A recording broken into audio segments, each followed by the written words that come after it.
started Primrose Bakery 9 years ago, and it came out of a seeming lack of cupcakes, probably to start with, good cupcakes in London. My business partner and I decided that we would see if there was a business to be made out of it. We love baking, both of us. We both had children.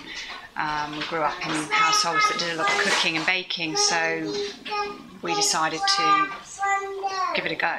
We talked about it a lot. It was a lot of talking, deciding what we wanted to do. A delicatessen opened in Primrose Hill, near where we lived, and we were introduced to the owners and said, "Oh, we're thinking of starting a cupcake business. Are you interested in us supplying you?" And for 2 years we worked out of our home kitchens and supplied them 7 days a week. It definitely was, yes, to start with, although we wanted always for it to be more than that. But yes, we started with a fairly limited range based around cupcakes until we got very confident and good enough at doing it that we realised there was demand, and then we expanded our range. So we started slowly, did 2 years in our houses supplying Melrose and Morgan, the deli. We started in Selfridges, we started in Fortnum & Mason and Liberties, and after 2 years we felt confident enough, and we'd managed to save some money to open our first shop in Primrose Hill.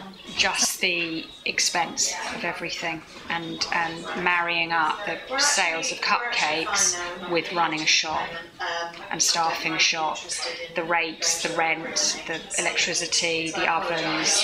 We've kept both our kitchens and both our shops fairly close to a home kitchen. There's not a lot of huge machinery. It's still incredibly expensive to run 2 shops. We did 2 books which were amazing and quite comprehensive, so the third book needed to be something slightly different, that you still got the idea of Primrose Bakery, but it also took in some of the other things that we enjoyed either eating or places we enjoyed going to. You can't expect people to spend money on books that are just the same old thing. Well, I guess I'm going to have to say Hummingbird. I think Hummingbird's very different to us. They've done amazingly well, and I'm really happy for them. Yes, they're cupcakes, and I guess you could say, oh, it's very similar. I think we're very different. I'm taking on the full ownership of the bakery as sort of the next week's time.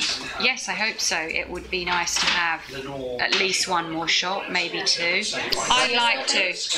I think a lot of the other countries apart from the UK have, very big growing economies. I still think they're fairly untouched by this whole cupcake and cake craze, and I'd like to try it out. I'd like to see what happens, so it does interest me. The problem for me is getting it right, because I don't want to open something just for the sake of opening it. I think you have to work really hard at that. Don't take your eye off anything. Be really involved. Don't assume that just because you've done well for 9 years, you're going to continue doing well. I think orders, probably. I think they work together, but I think definitely big orders for parties or birthdays or weddings or anything, because you have the volume. I'm really happy if someone wants to come in for a cup of coffee and 1 cake, and I don't ever want to lose that. And to make it affordable enough that anyone feels they can do it.